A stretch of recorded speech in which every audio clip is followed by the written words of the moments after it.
From the Detroit Free Press, it's Thursday, June 17th. Here are today's top stories, presented by Bush's Fresh Food Market.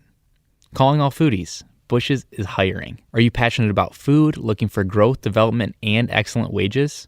Come grow with Bush's and apply online at bushes.com/join our team. That's Bush's, BUSCHS.com/join our team. I'm Kirkland Crawford with the Free Press Sports Department, recapping the scene from Ann Arbor on Wednesday, where several former University of Michigan students came forward about the abuse they suffered at the hands of Dr. Robert Anderson. The news conference in the shadow of Michigan Stadium was designed to put pressure on the school's Board of Regents to take responsibility for the decades of sexual abuse by Anderson and the institution that he used to portray hundreds of patients. Among that number is John Vaughn, the former Big Ten Offensive Player of the Year, who said he was violated 45 times by Anderson. I and those victims coming alongside me will continue to fight for justice for all sexual abuse victims at the University of Michigan, and we will expose the entire truth of this evil. We will no longer be anonymous. We will no longer be faceless.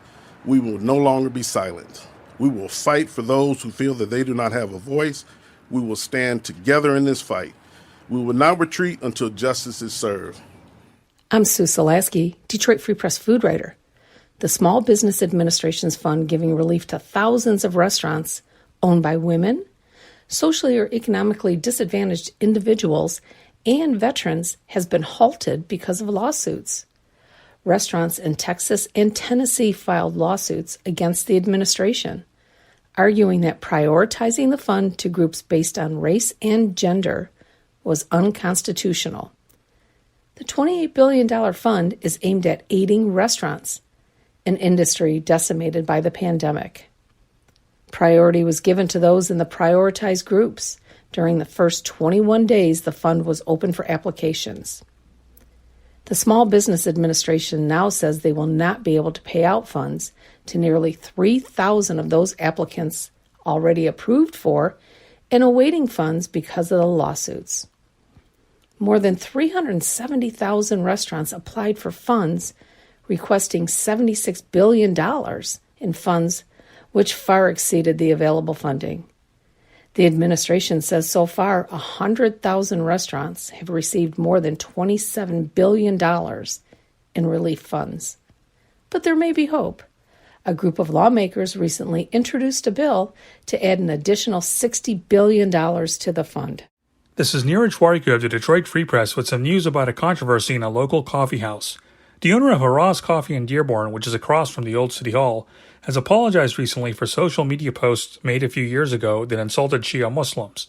Last week, someone had posted old tweets of the owner, Hamza Nasser, that attacked some of the practices of Shias, which resulted in angry calls for a boycott. Nasser said some made violent threats to him. Nasser, who is Sunni Muslim, said in a public apology that his past statements were insulting and disrespectful. On Sunday, leaders and advocates in the Arab American community rallied outside his coffee house to show unity and their support. The controversy reflects sectarian and ethnic tensions in Dearborn during a local election year. For more information on this story, visit freep.com. This is Emma Stein for the Detroit Free Press. Two Great Danes named Penny and Cookie left their home in Bloomfield Hills, Michigan, with a pet delivery service on Monday, June 7th. By the time they reached Napa, California, they were both dead. The dogs, owned by Bill and Kristen Irvin, were both 6 and had been cleared by a vet ahead of the trip. So when they got the call on Friday informing them that their dogs had died, it felt totally unbelievable. As far as they knew, Bill Irvin said, Penny and Cookie were fine the entire drive. The pet delivery company has denied all involvement, but the Irvins shared the signed contract with the Free Press. They said they're planning autopsies in hopes of finding out what went wrong. To learn more about Penny and Cookie and hear from the delivery driver's father, go to freep.com. For more stories from the Detroit Free Press, be sure to check out freep.com. That's FREEP.com. If you're a fan and want to support our quality local journalism, subscribe. Go to freep.com/special offer.